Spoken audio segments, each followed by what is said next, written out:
I discovered that my parents had transferred the family metal shop to my brother-in-law. That's why I stopped working 80-hour weeks with no reward. A week later, my dad called, distraught, saying, "Our biggest customer is about to leave." I answered calmly, "Let the new owner take over. My name is Olivia Hart. I'm 32 years old and I live in Green Bay, Wisconsin. For the past 10 years, I've been putting in 80-hour weeks in my family's metal shop. No pay, no insurance, just the promise that one day I would inherit the legacy my grandfather built with his bare hands. Every burn, every scar, every sleepless night in front of the CNC machines was worth it because I believed I was earning a future." Then, one cold Friday night, while reviewing quality control files, I found a sealed folder marked confidential. Inside were transfer documents that handed over complete ownership of the shop to my sister's husband, a man who can barely tell the difference between steel and aluminum. I remember standing there in the flickering fluorescent light, my hands dirty with cutting oil, realizing that 10 years of my life had been taken away. I quit the next day. A week later, my dad called, his voice shaking. "Olivia, our biggest customer, Steel Core Dynamics, is about to leave us. Please come back." I took a deep breath and answered, steady and calm, "Let the air resolve it. Have you ever been underestimated just because you're a woman in a man's job? Tell me, where are you watching me from?" I grew up amidst the hum of machinery and the smell of cutting oil in a world that never slept. The industrial area near the bay was a maze of concrete, sparks, and men in stained coveralls shouting over the roar of compressors. I was the only woman working there full-time. The only one who could replace a carbide insert faster than most guys could finish their coffee. At first they looked at me, half curious, half skeptical, as if expecting me to give up and find more suitable employment. But I didn't. I stayed. I learned every sound those machines made, every vibration in the concrete floor, every smell that indicated trouble. The shop had been in our family for 3 generations. My grandfather started it in 1970 with an old CN mill and a dream that smelled of steel and sweat. He started out making tractor parts for local farms, sleeping on a cot in the corner during his first few winters because he couldn't afford heat. As a little girl, he would let me sit on his lap and push the green start button. I still remember the thrill as the Lucillo came to life, the way the metal groaned softly as it was cut like the heartbeat of something alive. When he passed away, my father took over. He wasn't a dreamer like Grandpa. He was practical, cautious, the kind of man who measured value in hours worked and profits earned. But he loved the business, and I wanted to make him proud. After high school, while my sister Claire went off to study marketing and pursue internships in Chicago, I enrolled in a technical school. I wanted to learn how to program machines, design jigs and fixtures, make metal do my bidding. When I graduated, I went straight back to the shop thinking I had earned my position the old-fashioned way, arriving before and leaving after everyone else, and I did. When I joined, we had 6 mills and 3 lathes. Within a decade, we had grown to 10 mills and 5 lathes. We took on contracts with medical device manufacturers and aerospace suppliers. I operated the machines, designed custom fixtures, handled quality control, and negotiated with customers when a drawing came up with impossible tolerances. If a part needed to be within 3 microns, it was my job. If a customer sent in a rush job on a Friday night, I was the one who stayed until dawn to complete it. The work was hard, the machines were hot and noisy. I can still smell the mixture of coolant and oil that clung to my clothes. Even after washing, my hands were raw from removing sharp burrs. I kept my nails short because long ones wouldn't last in this trade. I learned to read machines by ear. A faint rattle meant a dull tool. A deep hum indicated excessive load on the spindle. When others couldn't figure out why a part was failing, I would stand by the mill. I would listen for 10 seconds and know which setting to make. Modify. They called it intuition. I called it obsession. There were nights when I would look at the clock and it would be 128 a.m. The entire industrial park dark except for the glow of the sodium lights in our workshop. Sometimes I would pause, sit on the loading dock and watch the fog roll in from the bay. My thoughts would stare back at me from oily puddles on the concrete and I would think, this is my life, this is the cost of building something that lasts. Clients started asking for me by name. Engineers from big firms would send their blueprints straight to Olivia at Hart Metal Works. One joked, if she's on the project, we stop worrying about specs. Every compliment made the long hours easier, and every time my dad said, "You're the future of this place, girl," I believed him. He repeated it so much that it became a promise etched into my chest. I never asked for a salary. My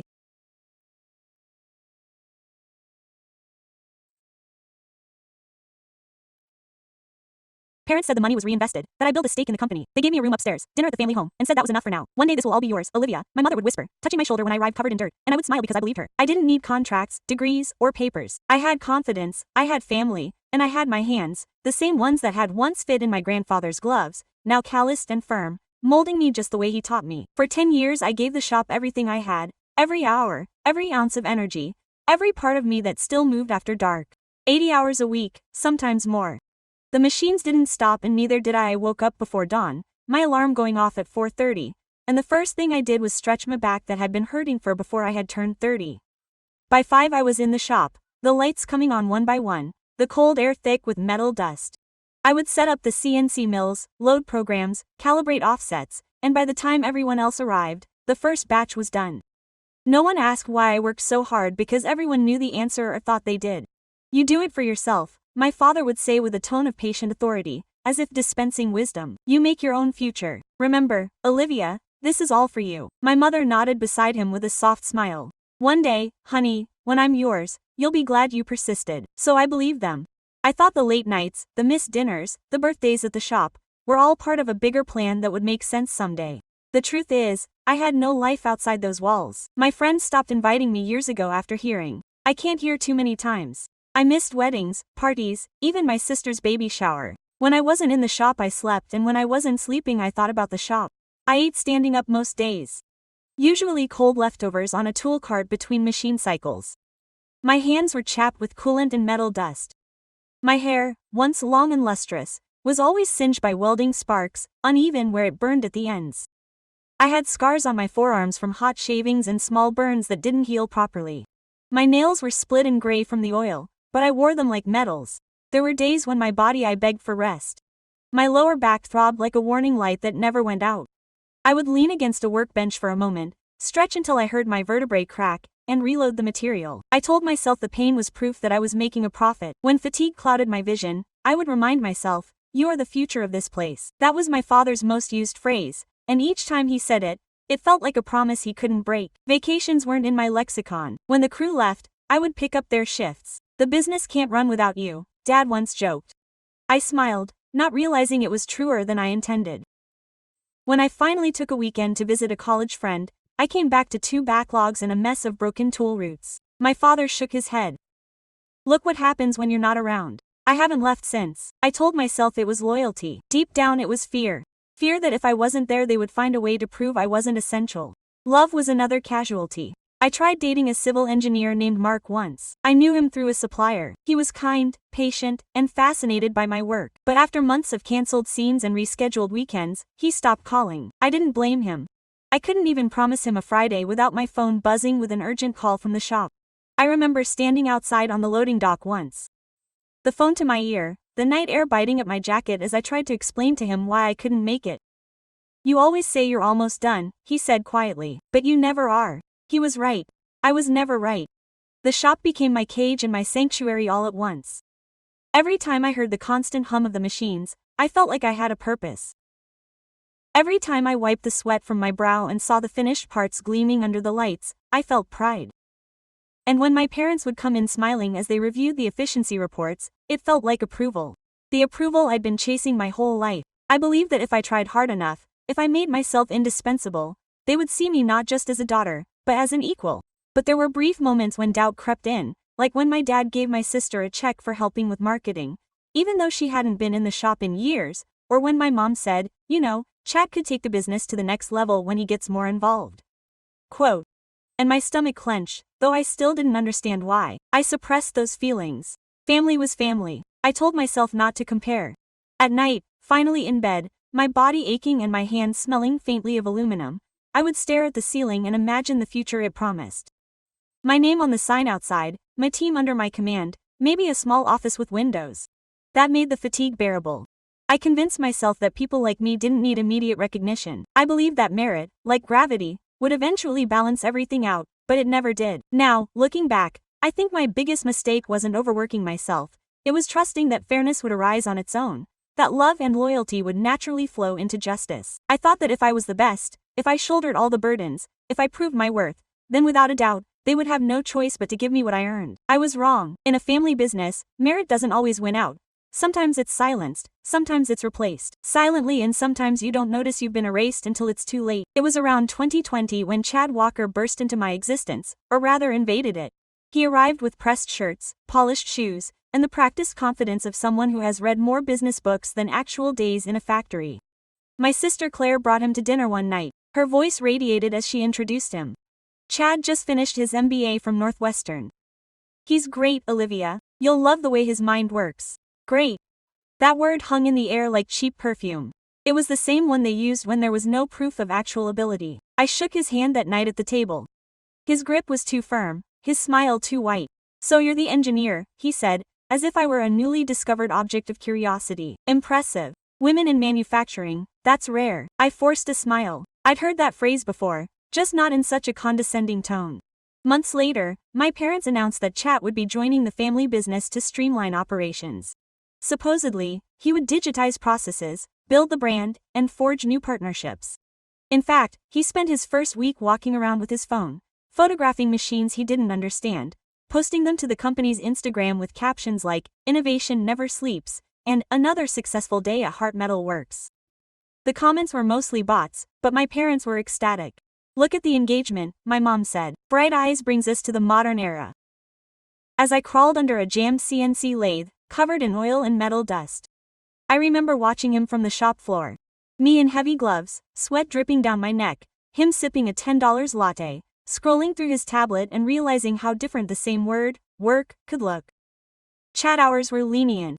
He'd show up around 10:30, sometimes 11, Starbucks cup in one hand, Bluetooth headset in the other. "I just spoke to a potential partner," he said. Although his screen showed only ESPN scores, he would stay for a few hours, disappear for a business lunch, and return around 3, just in time for another post or to chat with vendors I had already arranged.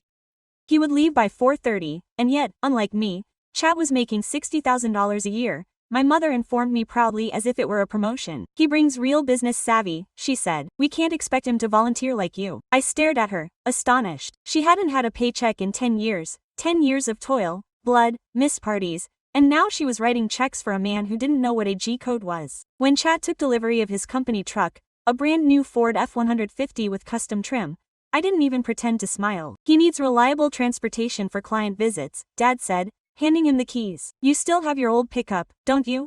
I looked out the window at my rusted-out 20-year-old Chevy with a cracked windshield and oil stains on it. The entrance. I didn't respond at first. I told myself it didn't matter. I was the engineer, he was just a figurehead playing dress-up, posing in front of the machines pretending to know about torque limits.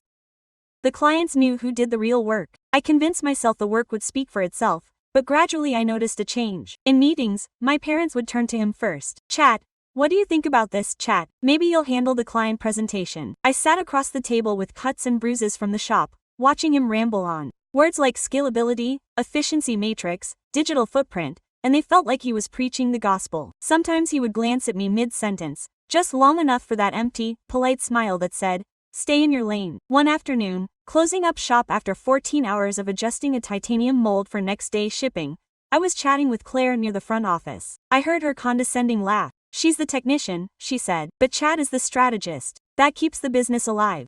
That sentence stung more than any metal splinter. You the technician, he the strategist. As if execution were worthless. As if years of sweat and scars were less than PowerPoint slides and hairga.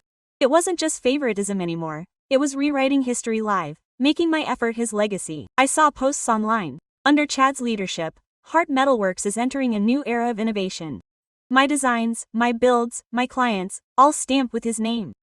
My father beamed with pride whenever anyone mentioned Chad at networking events. "He has vision," he would say. "Finally, someone who understands both sides of the business." While I slept in the same childhood bedroom above the garage, driving a pickup truck that clattered as it shifted gears, he waited for the recognition that never came. He ordered me to ignore it, to keep working, to let the numbers, production, and quality speak for me. But deep down, a silent fear grew because I had seen this pattern before, just not in my family, not in technical school. In every factory, in every meeting where I was the only woman at the table, the charlatans rose while the workers faded into the background. For months I bit my tongue. I smiled in the face of injustice. I told myself I was paranoid, but every day Chat spent more time in the office. Every meeting I led, every decision my parents deferred to him, sank a truth into my bones. I was replaced not by someone superior, but by someone who fit the role. And I realized that my greatest threat was not ineptitude, it was charm. Chad didn't need to outdo me with effort, only with words. And in a family where words carried more weight than sweat, I was already losing. It happened on one of those nights that blended into the others. Past midnight, the city asleep, the workshop humming softly like a living thing. I was alone as always, reviewing quality control files for a titanium order due at dawn, the parts gleaming under harsh fluorescent lights, perfect down to the last micron, surfaces cold and sharp. I remember rubbing the back of my neck, muscles tense, the faint scent of coolant and ozone in the air, hands blackened with grease and ink on papers. My brain was on autopilot after 14 hours straight. I just wanted to get it over with and go. I opened the filing cabinet to check purchase orders, but a folder slid out and fell. Bending down, I saw a red envelope half hidden among stacks of old folders, bold letters stamped, confidential. It wasn't mine, I'd never seen it before. Something about its concealment made my stomach clench. I wiped my hands on a rag. I sat down at the desk and hesitated a second before breaking the seal. Inside, legal documents, pages of formal text, and signatures that didn't quite fit at first. The words transfer of ownership were at the top, clean and final. I kept reading, eyes racing toward dawning comprehension. The new owner of Hard Metal Works was Chad Walker. Not my father, not my mother, not me. My name appeared only once, buried in an appendix titled Employee List. The transfer was signed, notarized, and dated 4 months earlier. My father's signature, my mother's. The ink seemed fresh enough to still smell faintly of toner. My throat went dry. My chest tightened as if the air around me had thickened. I flipped through the pages, wishing I had missed something. Maybe a clause, an addendum, a single line that mentioned me. There was nothing. The hum of the machines in the background seemed to fade, replaced by the pounding of my own heart in my ears. For years I had believed that I worked for something greater than myself, that all the hours and sacrifices were bricks in a foundation that I would one day inherit. And now on cheap white paper, I was completely erased from that story. I looked at my oil-stained, scarred hands. The pads roughened from a decade of metal and heat were the hands that had built this place. Every machine, every fixture, every custom jig had been through them, and yet somehow they didn't count. My parents had chosen a man who couldn't tell a drill bit from a reamer over their own daughter. They had traded experience for looks, sweat for charm, substance for facade. The rage came fast, raw, and hot. I slammed the folder shut, its sharp echo against the metal walls. But beneath the rage was something worse, a deep, aching grief, not for the loss of business but for the realization that the people I trusted the most had never really seen me. I had spent a decade proving myself and it still wasn't enough. I stood there for a long time, staring at the flickering light above my desk, reviewing every talk, every year, the future of this place that suddenly seemed like a lie. When the clock on the wall struck 3 o'clock in the morning, my decision was made. It was over. I pulled out a piece of company letterhead and began writing, pen shaking in my hand, to the management of Hard Metal Works. Effective immediately, I resigned my position. Good luck running this without me. I signed it simply, Olivia Hart. As I set down the pen, an odd calm settled over me, the kind that comes right after a wound stops bleeding, when the pain is still there but milder. I folded the letter carefully and set it on my father's desk, right next to the Tom nameplate that still said owner. Then I walked through the shop one last time, my fingers brushing the machines I had cared for like old friends. The air smelled of steel and betrayal. I gathered up a few things that mattered, my tool set-up notebook, a photo of Grandpa and me from my first day in the shop, and his welding gloves, stiff with age but still fitting perfectly. He had given them to me when I turned 18, saying, "These gloves build things that last. Never give them to someone who doesn't know how to use them." I stuffed them in my backpack. As I stepped outside, dawn was just breaking over the bay. The air was sharp. The sky streaked with gray and pale orange. For the first time in 10 years, I had nowhere to go. The parking lot was empty, save for my old pickup truck, its hood frosted. I got in, turned the key, and stood for a moment as the engine cranked to life. My reflection in the windshield looked older than 32, tired-eyed, lined, a decade of exhaustion and disappointment etched into every feature. As I pulled out of the lot, I didn't look back. The shop lights glowed behind me, a distant hum that faded into silence. Grandpa's gloves lay on the passenger seat, their leather softened where his hands had been. I laid mine on top, whispering, "I'm sorry, Grandpa." I tried. Then I walked away, leaving the building that had once felt like home but now felt like a tomb. For the first time, the road stretched open ahead, cold, uncertain, but mine. Days passed, 8 long, silent, disorienting days. The first few felt like detoxing from a life I didn't know had poisoned me. My body didn't know what to do without the constant rumble of machinery or the pungent smell of cutting fluid in the air. I would wake up at 5 out of habit, sit up in bed, and feel that fleeting panic that I would be late. Then I would remember there was nowhere to go. I was staying in my friend Melissa's tiny apartment above her bakery. She didn't ask questions, just left coffee on the counter and gave me space to breathe. For the first time in a decade, I could smell something other than metal. By the 8th day, I had almost stopped checking my phone.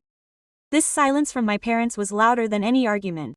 I told myself they wouldn't contact me, that they would reinforce their resolve, and they would prove me right. I was wrong. That afternoon, as I helped Melissa load sacks of flour onto the delivery truck, my phone vibrated. I didn't recognize the number at first, but my chest tightened all the same. I wiped my hands and answered, "Olivia." My father's voice cracked on the line before I could respond. It wasn't the firm, authoritative tone I'd grown up with. It was tight, uneven. "Thank God you answered." I froze. "Dad, it's steel core dynamics," he said, his words stumbling over each other. "They're threatening to cancel the contract. Chad has been handling their latest order, and apparently the specifications are off. They said, the parts aren't up to the tolerances you used to hold. They won't sign until someone fixes it." His breath caught. "We can't lose them. That's 40% of our revenue. You have to come back." Quote, for a second, my old instincts kicked in. I could almost see the machine in my mind, hear the knob turning wrong, feel the solution at my fingertips. All I wanted to do was grab the keys, run straight to the shop and fix it. That's what I'd always done, clean up their messes, make it work. But then I remembered that red envelope, I remembered the signatures, I remembered my name on the employee roster, buried under the man who took everything I'd built. I took a deep breath and said, "I'm done. I don't work there anymore." Quote, "Olivia," Dad snapped, his voice rising with panic. "This isn't about that. We need you now. Chad needs you. He's trying, but he doesn't understand the technical side." "Then maybe he shouldn't own a mechanic shop," I interrupted. My voice didn't waver. This time it came out even, flat, final. There was a pause on the other end. I heard him inhale as if to argue, then catch himself. For once he had no quick fix, no authority to lean on. "Please," he said after a long silence. "We're drowning here." I stared out the window at the soft gray of late winter, the scent of yeast and cinnamon wafting up from below. It struck me how different this air was, how clean it felt to breathe without oil or betrayal. "You've made your choice," I said softly. "Let the air resolve it." The silence that followed was deafening. I could almost imagine him in the office surrounded by papers he didn't understand, Chad pacing beside him trying to bluff his way through yet another disaster. When he didn't respond I added, "Good luck, Dad." Then I hung up. For a moment, I just stood there, the phone still in my hand, my heart pounding so hard it hurt, not from fear this time, but from something sharper, something that felt like power. I turned the phone face down on the counter and exhaled, noticing my hands were shaking, not from anger, but because for the first time in my life I hadn't rushed to fix it. I hadn't sacrificed myself for someone else's comfort. For 10 years, every boundary I had blurred with obligation and guilt. But that call, the plea in my father's voice, the soft click of the hang-up became the line I would never cross again. No longer his safety net, no longer his free labor, no longer his invisible heir, just Olivia. And for the first time in a decade, that felt like enough. It was a gray Sunday morning, the kind where the sky looks like brushed metal and the air smells faintly of rain. I had stopped at Miller's Diner, a small diner on the corner of Jefferson Avenue, the kind that still serves coffee in chipped cups and plays soft country music on an old radio. I sat in my usual booth by the window, eating scrambled eggs and toast, trying to convince myself that this was peace, quiet, nondescript, every day. Then I saw them. At first I thought my eyes were deceiving me, but when the door opened and the doorbell rang, I froze mid-bite. My parents entered, followed closely by Claire and Chad. My father's face was flushed, his jaw set. My mother looked anxious, her hands gripping the strap of her purse. Claire had that expression she always had when she wanted to appear composed but could barely contain herself. And Chad, of course, trailed behind, shirt crisp, half smirk as if he were walking into a board meeting. I thought I had already won. They spotted me immediately. My mother hesitated, whispering something to my father, but he ignored her and walked straight to my table. The diner quieted, forks suspended, chatter fading into the low hum of fluorescent lights. "Olivia," my father said, standing over me, his voice heavy with command. "We need to talk, huh?" I didn't look up right away. I finished chewing, swallowed, and calmly set my fork down. "About what?" His voice rose over this childish attitude. "About what you've done. The family needs you." I looked at him, genuinely puzzled. "The family or the business?" I blinked, not expecting the question. "They're the same thing," he said firmly. "They are?" I asked, leaning back in the booth. Because it didn't seem like it when you signed everything over to your son-in-law. Don't make a bigger deal out of this than it is. You're blowing everything out of proportion. Chad just wanted to pitch in. I laughed. A short, unfunny sound. Pitching. He owns it. Claire, do you call that pitching in? Chad finally spoke, shoving his hands in his pockets as if waiting his turn. No one says you didn't pitch in, Olivia. But no one is irreplaceable. The atmosphere in the restaurant seemed to thicken. I looked at him slowly, meeting his gaze. Oh, yes, I said quietly. Then perhaps you can explain to me what a build-up is. Tolerant. His confident face faltered. Excuse me, did you hear me? I replied firmly, yeah. Or maybe you can tell me the difference between a G2 and a G3 command. Or what ratio of coolant do you use for titanium versus aluminum 661? No, I didn't think so. Several people at nearby tables stopped pretending not to hear. Even the waitress paused by the coffee pot. I leaned forward a little. Let me remind you, chat. I wrote 93% of the CNC plans in that shop. 40% of your current revenue comes from steel core dynamics, a contract I manage. Every custom jig, every precise part your team still uses, I built with my own hands. So tell me again who's replaceable. For a moment, no one said anything. Chad's face reddened, his mouth opening and closing as if searching for words that wouldn't come. My father slammed his palm down on the table, rattling the plates. Enough. We didn't come here to discuss technicalities. We came to take you home. I looked at my hand on the table, the veins pulsing beneath my skin. Then I faced it with a calm I didn't quite feel. Home, I repeated. That stopped being home the moment you handed my life's work over to someone who doesn't even know how to turn on a stove. My mother's voice remained soft and shaky. Olivia, please. Your father is right. He's always been strong. You can build anything anywhere, but Chad, he needs this opportunity. He needs stability. Oh. Her words hit me like a blow to the chest. For a second, I thought I'd misheard. He needs stability, I said quietly. Mom, I spent 10 years holding that place down while everyone else took vacations and bonuses. I burned myself out working, and you're telling me he needs it more than I do. She looked down, unable to meet my gaze. Claire extended her hand, her tone falsely gentle.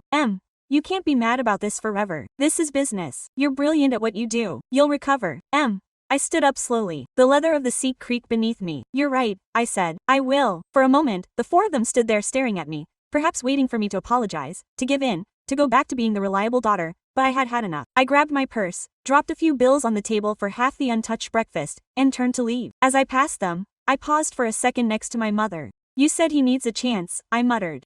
Well, I gave them 10 years of mine. Now it's my turn to walk away. I pushed open the door of the restaurant, the bell ringing loudly behind me. The air outside was cold and clear, and for the first time in a long time, I felt lighter. Behind me, I heard my father's voice muffled by the glass, calling my name. I didn't turn around. The windows of the restaurant reflected the four of them standing together, confused, angry, and tiny. And for the first time in my life, I understood that I didn't need her approval to leave. The path ahead was uncertain, but it was mine. By the next morning, I knew what to do. The leather notebook was more than nostalgia. It was a key. But if I was going to seek justice, sentimentality wouldn't suffice. I needed evidence, structure, and someone to turn my grandfather's words into a sharp weapon to punch holes in legal papers. That's why I called Lena Mendoza. Lena and I had gone to the same technical school years ago while I was still studying mechanical engineering, and she had changed, finished law school, and opened her own small practice in Milwaukee, specializing in business disputes. We hadn't spoken in years, but when she answered, her voice was the same energetic, confident voice, with a hint of warmth beneath the professional steel. Olivia, sweetheart, she said, it's been a decade. What's going on? Family matter, I replied curtly, literally. One when I told her everything, the years without pay, the betrayal, the red envelope, the transfer documents, and finally my grandfather's journal. She didn't interrupt me once. When he finished, there was a pause. Send me everything, he said. And Olivia, don't talk to them again without me. 2 days later, I drove to his office. The place was plain, no marble floors or polished receptionist, just shelves full of folders and a framed diploma on the wall. Lena was at her desk, hair pulled back, glasses low on her nose as she reviewed the files I'd sent her. When she finally looked up, her eyes were bright. Okay, she said, tapping her pen on the folder. We can do this, but we have to be clever. There are 3 points to prove. 1, that you are the technical backbone of the business. 2, that transferring your parents to Chad violates the intent of the founder, my grandfather. And 3, he paused, a small smile forming, that your dear brother-in-law is not only unqualified but possibly engaged in financial impropriety. I exhaled. That last one shouldn't be hard. The next few weeks melted away in concentration. I became a detective of my own existence, piecing together the trail of evidence buried beneath years of loyalty. Every night I sat at my kitchen table surrounded by stacks of papers, coffee-stained notebooks, and a thumb drive of company data I'd saved before I quit. The first piece of evidence was my simple history. I sifted through hundreds of customer emails, each time stamped by my input, one from an engineer at Steelcore. Olivia's precision saved our project. If she hadn't caught the misalignment, we would have lost the entire batch of prototypes. Another from Aerodynamic Scorp. Olivia, your tolerance fixes are the reason we renewed this contract. Then came the numbers. Using spreadsheets I'd built years before, I charted the company's growth during my tenure. In 10 years, under my technical leadership, revenue had increased 180%, up from just 30%. The data spoke louder than any excuse my parents could come up with, but what sealed the case wasn't my success, it was Chat's failure. One night, Lena called me after reviewing financial statements I'd found on an old company hard drive. Olivia, she said, her tone almost amused. Your brother-in-law could hand us the case by himself. The corporate card history read like a joke. Thousands of dollars in client entertainment that just so happened to fall on Packers game days. A $3,000 charge for networking dinners in Miami during a week with no trade conferences. And my favorite, a $5,000 home theater system labeled as office equipment shipped straight to Chat's house. When Lena looked at the list, she shook her head. You can't make this stuff up. This is a walking audit violation. Still, I wanted more. We needed internal witness statements. Something from people who had worked under both of them. Extra points and seen it fail firsthand. So I called David Clean, one of the oldest machinists still in the shop. He'd started with my grandfather in the late 80s and had been around long enough to see the business through every phase: expansion, modernization, and now decline. When I met him in a small coffee shop downtown, he looked older, but his hands were just as solid, his beard gray, and his quiet honesty that never ages. I knew what happened, he said, shaking his head. Your grandfather would get sick from this. He pulled an old folder from his coat. He was cleaning out the garage. I found these contracts that your grandfather wrote himself. Look at the language. See how over the years he added terms like team sharing, collaborative ownership, collective equity. Olivia was going for equity, not hierarchy. I flipped through the papers, feeling a lump in my throat. I really meant it, I whispered. David nodded. He used to say it all the time. Olivia has my hands and my heart. She will carry the workshop forward one day. I never forgot that. When I took the folder to Elena, she smiled for the first time since we started. That's what she said, holding up the page with the evolutionary clauses of grandfather as gold. Documented founder's intent and progression. Direct testimony from the one who worked beside him, along with your grandfather's journal. It's irrefutable. I looked at her, a mix of disbelief and relief fighting in my chest. Then we have enough. Lena closed the folder and leaned back in her chair. Her expression was determined. We have more than enough. The technical evidence proves your contribution. The financial records bury Chat, and your grandfather's words give us moral weight that the court will respect. He paused, then smiled slightly. Get some rest, Olivia, because the next time you enter that building it won't be as an employee, it will be as the rightful heir to its essence. For the first time in months, I slept through the night, and at the same time, I was in a deep sleep. Waking up, I didn't feel small or erased. I already felt prepared. The courthouse in Green Bay was a tall gray building that looked like it had never known warmth. The steps squeaked under my boots as I climbed them. My pulse was steady, but my stomach was churning. Inside, everything smelled faintly of coffee and paper, sterile, formal, unyielding. I spotted Lena at the end of the hallway, elegant in a navy suit, flipping through our documents with calm precision. She looked up, saw me, and gave a curt nod. Are you ready? She asked. As ready as I can be, I replied. She smiled slightly. Good. Because today you stop being the invisible worker. Today they will finally have to look at you. No more fragile. The courtroom was packed. Local press, a few longtime clients, even former employees who had heard about the case. My parents sat at the defendant's table next to Chad, who wore an expensive gray suit and the cocky expression of a man who believed he could talk his way out of anything. My mother avoided my eyes. My father stared straight ahead, his jaw set. Judge Harris entered. A man in his early 60s with sharp eyes and the bearing of someone who had seen all manner of human folly. When he spoke, his voice rang like iron. Case number 24315, Hart vs. Walker. Let's begin. Lena rose first. Quote, her voice was steady, clear, and measured. Your Honor, this case is not about inheritance, it's about integrity. It's about a woman who devoted 10 years of her life to a business founded by her grandfather only to have her future erased. We will show that Olivia Hart was the technical and operational heart of Hart Metalworks, that the transfer of ownership to Chad Walker violated the documented intent of the founder, and that Mr. Walker is unfit to lead the company due to incompetence and financial mismanagement. Then she began her presentation. She projected the first proof onto the screen. A page from my grandfather's leather notebook in elegant, purposeful handwriting. He who builds with hands and mind owns a piece of the soul of the shop. The room fell silent as the words hung in the air.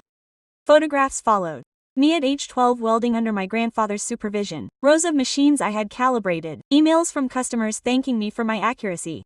Then spreadsheets. 10 years of data showing 100% and 80% growth in the company during my leadership of technical operations. Finally, the financial statements, each with highlighted charges. Tickets to Packer, a corporate retreat in Miami, a $5,000 home theater system labeled as office equipment. The audience murmured as Lena said softly, all charged to company funds. When it was my turn, she called me to the podium. My palms were cold, but my voice was steady. I described the last decade.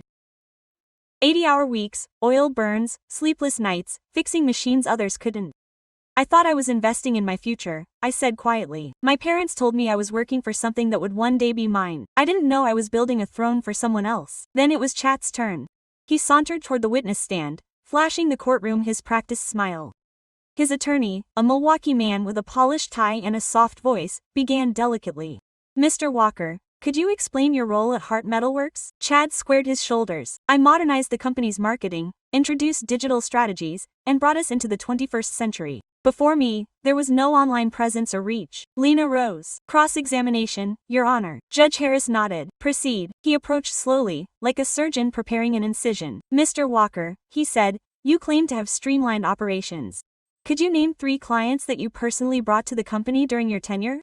Chad blinked. Well, you were building relationships. These things take time. Names, Lena insisted. He hesitated. I'd have to check the records. Lena shook her head. Okay. So, for the record, can you describe the process of setting up a CNC milling machine for a precision titanium order? A pause. That's not really my area of expertise. I delegate that to the machinists. Alina's tone didn't change. And yet, you're the sole owner of a machining business. Is that correct? She shifted in her seat. Yes, but I manage the big picture. Leadership isn't about. She interrupted. What was the company's quarterly revenue last quarter? She frowned. Well, again, I'd need to confirm. So, you don't know. Not from memory. Lena turned to the judge. Your Honor, this man can't name a single client. He can't describe the process that produces his company's product, or identify basic financial metrics. Yet he claims to be running this business. He confronted Chad again. You're like ice. Mr. Walker, a company can't be run by someone who doesn't understand how it works. The courtroom fell silent, save for the faint scratch of the judge's pen taking notes. As Lena sat down, I caught the faintest flicker of panic on my father's face. My mother reached for his hand, but he pulled it back. For the first time they seemed uncertain, not angry, not defensive, just small. After a brief recess, Judge Harris turned to me. Ms. Hart, before I render my decision, do you wish to make a closing statement? I stood. My legs were shaking, but my voice was not. Your Honor, I am not here to claim ownership. I am here to claim truth. My grandfather believed that work gives people dignity, that what you build with your hands and heart belongs to you, at least in spirit.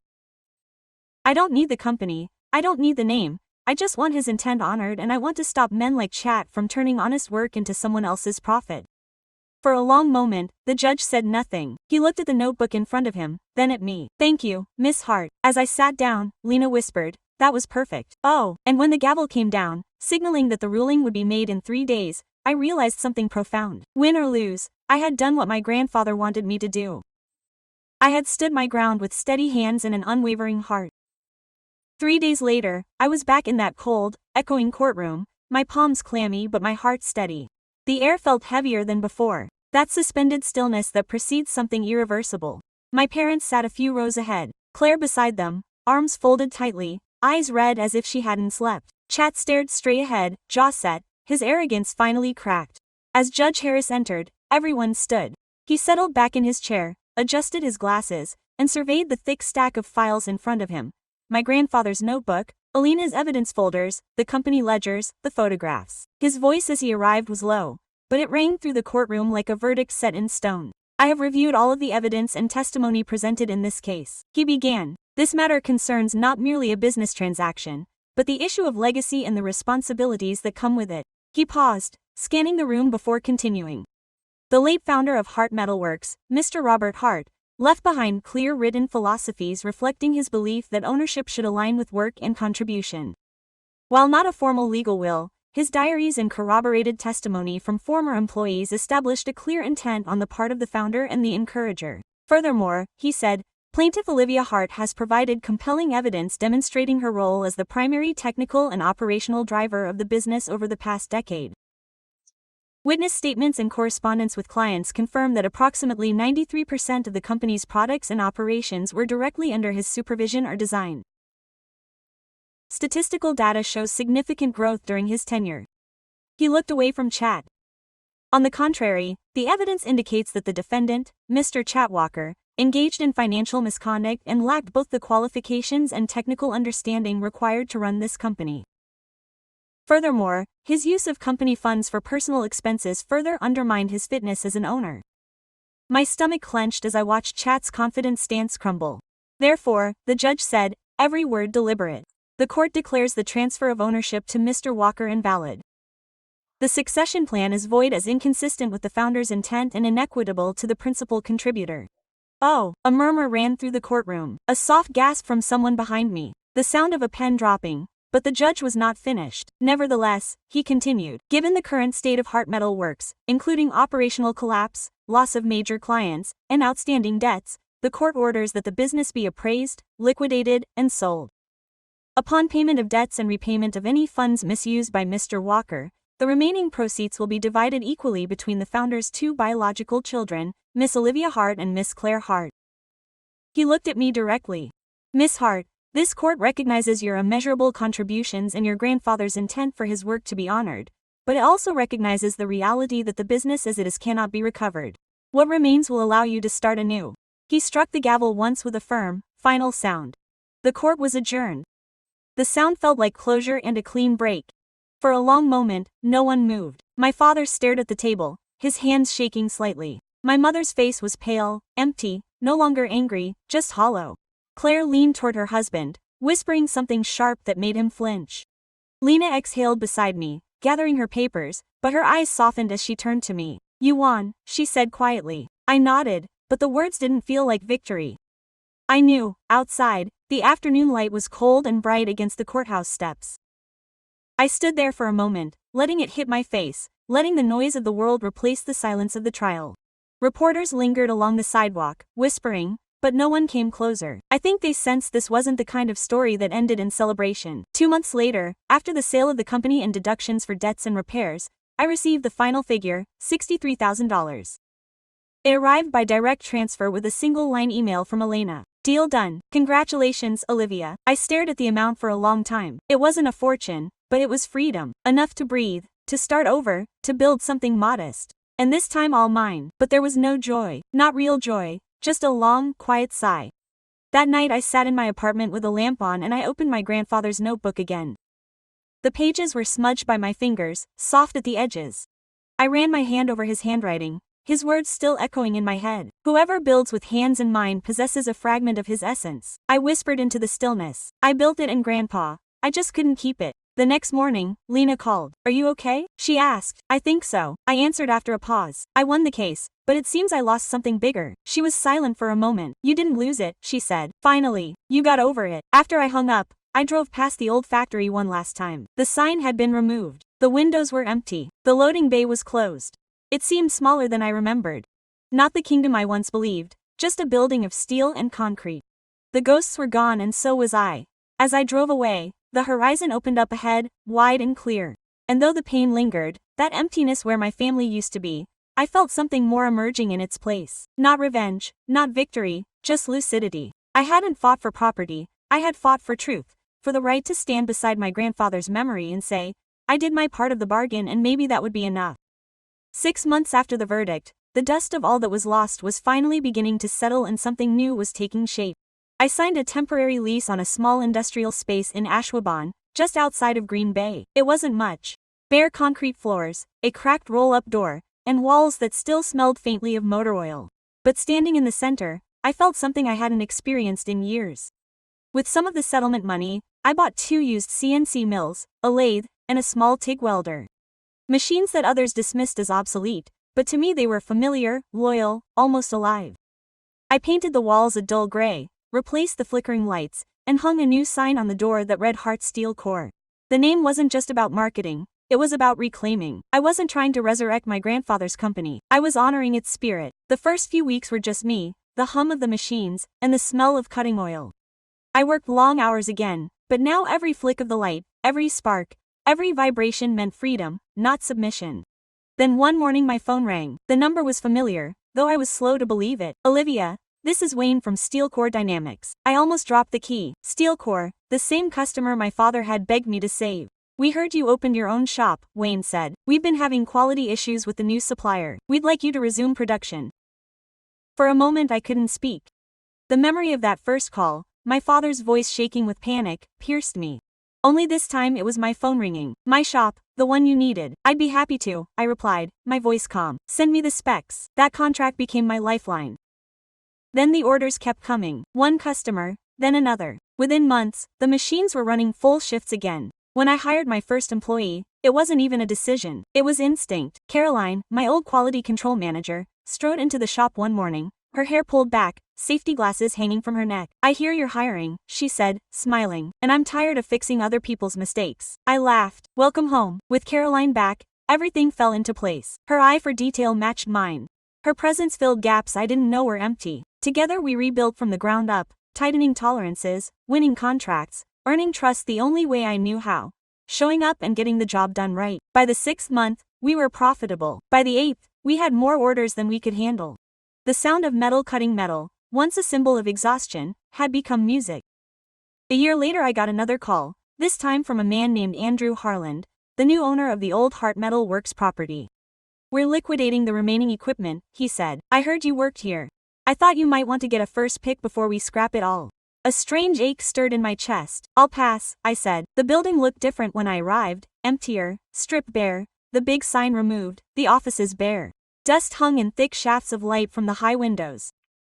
Rows of machines stood still like old soldiers waiting to rest. Andrew led me around the floor, pointing out what was left. "Most of it's outdated," he said. "We'll auction it off. But there's an old CNC milling machine in the back corner, your grandfather's. We were going to throw it away. It barely works." When I saw it, I froze. There it was. The first machine my grandfather ever bought, the one I used when I was 12, sitting on a crate so I could reach the controls, its frame scratched, its paint peeling, its buttons dull from decades of use. Andrew shrugged. "It's worthless in production, but if you want it, take it." Consider that on the way home I ran my fingers along the cold metal, feeling the faint grooves where my grandfather's hands once turned. "I'll take it," I said quietly. It took me 2 weeks of long nights to restore it. I replaced the bearings, recalibrated the drive motors, and polished every inch until it gleamed again. I didn't do it for performance. It was too slow for modern work. But because it deserved to live, because he deserved to live through it. When I finally turned it on, the screen flickered, the motor hummed, and I swore I could almost hear my grandfather's voice. "Listen to the rhythm, Olivia. The machine always tells you what it needs." I placed it in the brightest corner of my new workshop, where the morning light touched it first. That became my favorite spot, the soul of the place. One afternoon, David, the retired machinist who had testified for me, passed by. He stood silent for a long time, his eyes following the familiar shape of the machine. Then he reached out, rested his weathered palm on the frame, and smiled. "Your grandfather would be proud of you," he said softly. I nodded, swallowing the lump in my throat. "I don't need them to admit it anymore," I said. "I have my own workshop now, and it still bears his name." He smiled. His eyes were misty. "That's how legacy really works, little one. You don't inherit it, you rebuild it." That night, after everyone else had left, I turned off the lights, leaving only the glow of the old CNC milling machine in the corner. The hum of its engine filled the silence like a heartbeat. I closed my eyes, letting its warmth settle inside me. Justice doesn't always come from those who share your blood. Sometimes it's forged with your own hands when you finally claim what you deserve. Build your own table, and when you do, open it for those who were once left out. Have you ever been ignored or belittled by your own family or at work simply because they didn't believe you could make it? Tell me where you're watching from, please. Also, subscribe to my YouTube channel, Umbral1K.